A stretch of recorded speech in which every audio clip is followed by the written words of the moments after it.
Tony Khan rages at double standard wrestling fans and slams WWE creative. Plus, we have an update on an AEW star's injury status, and we had a shock NXT title change last night. It's all in the Cultaholic wrestling news right now. Oh, Tony.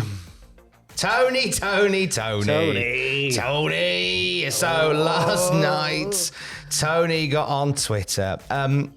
He spoke his mind last night, did Tony Khan, discussing how the online wrestling world, which isn't necessarily the real world, treated the reaction of Hook going for Samoa Joe and the AEW World title in comparison to Jinder Mahal going for the WWE World title and Seth Rollins. So how did all this discourse begin, Jack? So Tony tweeted a double standard. Hook, 28-1 career record or on a winning streak, calls out the champ, Samoa Joe.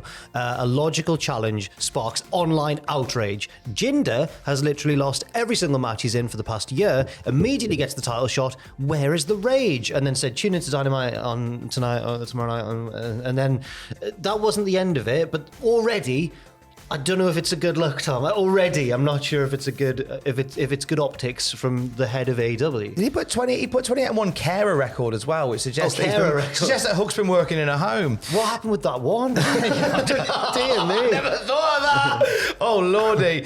So from here, obviously people are having some fun at this particular comment. Raj Giri comments that Jinder and Seth do indeed have history, which is why this match is happening.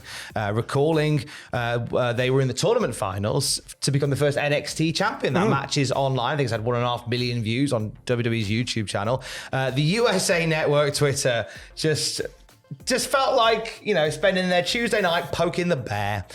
Replied, what was their cage match rating? Which is a little dig towards Tony Khan, who has a bit of a penchant for the fine folk at cagematch.net. And also a penchant for taking the bait, because he saw this tweet and quote retweeted them and said, a moral victory for the USA Network is one win more than their world title challenger Jinder Mahal has had in the past 364 days, because it's literally been a full year since he won a match. You really put AEW in our place, getting Jinder Mahal in a big match on your TV show. Do it more often. Nasty against Jinder, really. But as soon as this has happened, there has been a groundswell of comments online. Jinder Mahal and Hook both started trending last night. The general consensus seems to be a support towards Jinder Mahal, who was called out by Tony Khan in this fit of rage about online discourse, and it's sort of baby-faced Jinder Mahal in a strange way. Yes, it did a little bit. And also, I think that Tony's kind of missing the point a little bit, or because the point is, I guess, that Seth Rollins is a fighting champion. He'll give a title shot to whoever wants one and wants to prove that he's the best champion. So I don't think wins and losses necessarily need to come into account in this particular case, because I think the promo that set up this upcoming title match on this week's Raw kind of justified it. Even though whether or not you agree with it as a relevant match, I suppose, it does make sense within the WWE universe. Just like Tony could argue that the Hook title shot makes sense in his universe because Hook's got this very good win-loss record. So I don't know if he's kind of assuming that the same rules apply to WWE as they do to his own world that he's created, and they just don't. And because Tony Khan has very much gone on record and said that he wants to focus more on sort of the sports element of it and the wins and losses, and that is a key part of how AEW presents itself. Yeah. You have the wins and losses of each wrestler shown on the screen, so that is how AEW presents itself. And I think it's a great differential from what WWE do. Yeah. But as you say, you can't judge on the same optics. I will be the better obscure company and say that I actually liked Hook calling out Samoa Joe. I thought I'm buzzing for a Hook Joe match. And sometimes I think the wins and losses can often book you into a corner. I enjoyed Hook calling out Samoa Joe, not because he went, I've got a 21-1 record and I deserve it. No, he went, I've got a really good win-loss record. I don't think he said the actual numbers, but more that he's just been on this run of form and it makes Hook look really ballsy, the fact that he's not on Samoa Joe's level, but he's going to step up and try to be. That's why I liked it, not because he's the right challenger because of the numbers or anything. Like, I enjoyed it because of what it represents. I was less invested in Jinder Mahal versus Seth Rollins until Tony Khan's tirade. Yeah. And now I'm really invested in Jinder Mahal and Seth Rollins match. If I'm Triple H, I'm putting the belt on Jinder straight away. Do you know what? Yeah. Now, obviously, in terms of how they do this, how this system runs, a lot of comparisons were drawn with Jinder and Abaddon. Now, Abaddon recently had a shot at the TBS title, and they've been away for about a year. So some were saying, like, well, why are you complaining about Jinder not having a win in a year when Abaddon, they've not been around for a year? Eric Bischoff picked up on this and called Tony Khan on it, to which Tony Khan responded, "No, Eric, not true at all. Abaddon returned to AEW and then they won a 4-way match on TNT against other great wrestlers to earn a title shot, which is completely different than someone going a full year, losing every match they're in, and getting a title shot without a single win. Reading would be your friend, Eric." Now, Bischoff then, quote, retweeted a clown emoji on Tony Khan's original tweet. It's so silly.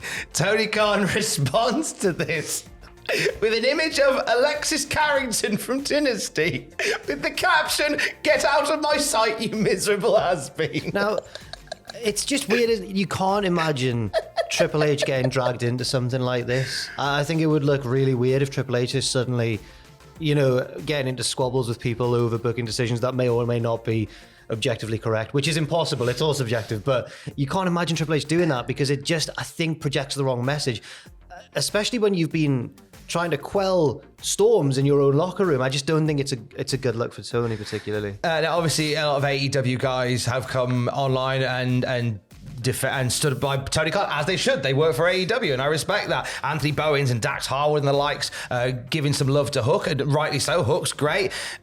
We saw also Dax Harwood sharing a video of Eric Bischoff calling out Vince McMahon on WCW TV. Fair point, yeah, absolutely. Fair point, well made. Yeah. WWE guys have come to the aid of Jinder Mahal, bigging up their boy Jinder. It's created this sort of weird bit, and Conrad Thompson mentioned that we weren't expecting Hook versus Jinder Mahal to be a sort of focus in the AEW WWE quote-unquote war. Yeah. One that our beautiful friend Tom's Customs has created for us.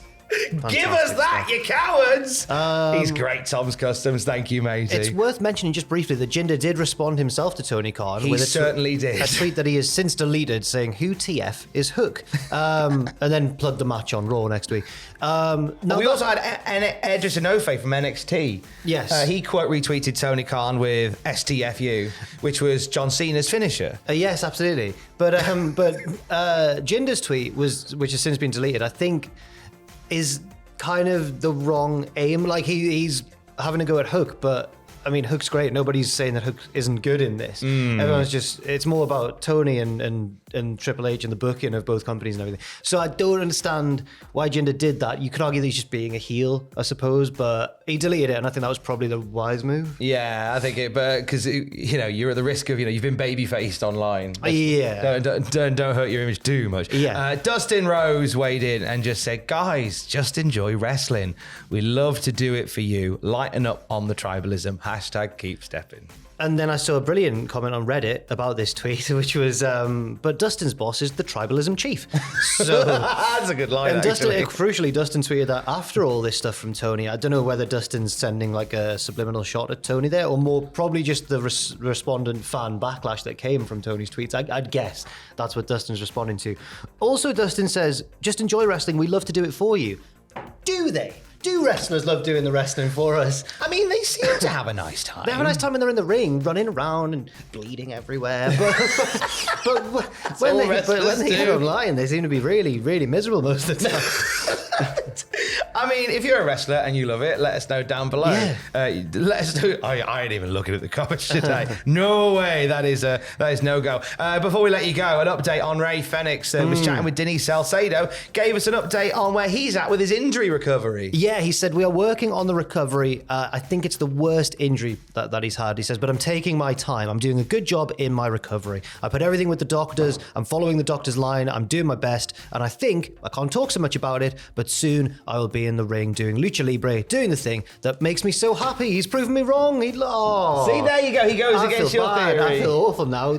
Speedy recovery to Rey Fenix. Can't wait to see him back on our screens and doing what makes him happy. Speaking of Speedy, 6 televised matches. That is all it took for Obafemi to become a champion in WWE. After he successfully retained his NXT North American title against Lexis King, Dragon Lee immediately put it up against the man cashing in his title opportunity from winning the men's breakout tournament, Obafemi, and Obafemi battered him. Yes, he did. And yes, obviously, Obafemi had the advantage because Dragon Lee was tired, having just defended his title once already in the main event. But I still think this is an exciting move because Obafemi, even when he was just in the breakout tournament on the podcast, we started going, oh, he's quite promising. And then when he won the breakout tournament, and then there was a bit of a video package or a vignette, and he seemed to be a pretty good talker as well. We've already declared him a future world champion, and then this has happened. He's on the way. He's speed running wrestling. He truly is. 21 matches, according to Cage Match. Cheers, lads.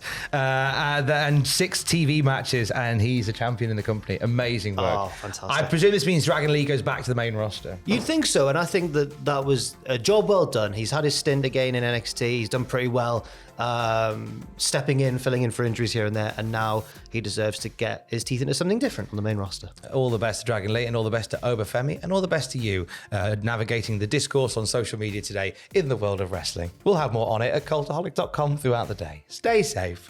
Love you, bye.